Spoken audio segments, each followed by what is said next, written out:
படிப்பீங்களா இப்படிதான்? ₹50,00,000 தெரியுமா?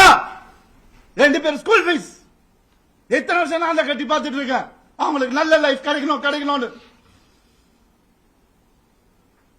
குழந்தைங்க பத்தி, என் பாசத்தை பத்தி பேசாதீங்க. உங்க யாருக்கும் எதுவுமே தெரியாது. டெய்லி நைட் உட்காந்து அவன் செஸ் கத்துக்கிறான். என் சின்ன பையன் டெய்லி உட்காந்து விளையாடுவான். அவன் கிட்ட தோத்து போவேன் நான். என்ன சொல்றீங்களா? குழந்தைங்க மேல அன்பு இல்லைன்னு பார்க்க விட மாட்டாங்க. போன் கான்ஃபிஸ்கேட் பண்ணி வச்சிருக்காங்க. ஸ்கூலுக்கு பாடி கார்டு அனுப்புறாங்க. என் பசங்க பார்க்கணும் இந்த வீடியோவை. தெரிச்சு தானே ஓடி வந்தேன் நான். அந்த லைஃப் பிடிக்கலன்னு இத்தனை நாள் இருந்தால. அப்பெல்லாம் தெரியலையா? நான் அப்பெல்லாம் பார்த்துக்கல.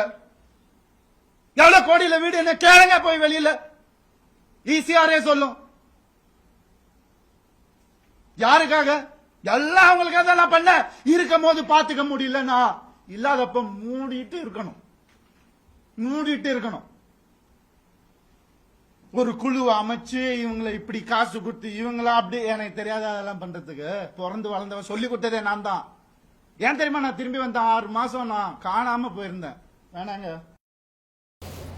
இந்த சோஷியல் மீடியாவில் கமெண்ட் பண்ணுறவங்க ஒருத்தங்களோட ரியல் அண்ட் பர்சனல் சிச்சுவேஷன் தெரியாமல் நிறைய பேட் கமெண்ட்ஸ் பண்ணுறாங்க.